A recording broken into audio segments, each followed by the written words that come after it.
কিনা আপনি মেহরবানি করে আমাদের সময়ের জন্য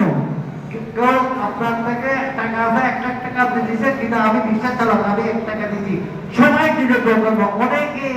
অনেকে কাছে একটা বাচ্চা কাকুতি করতেছে আমার দৃঢ় বিশ্বাস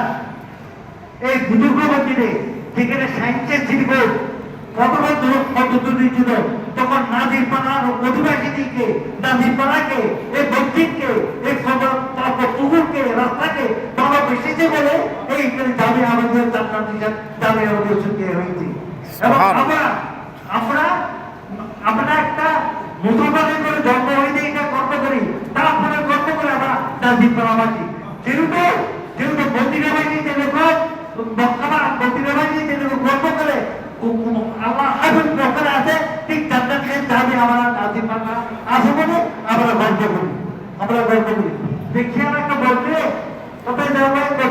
যদি ছুটি বাচ্চা নাজিরপাড়া এত বাচ্চা তা আমরা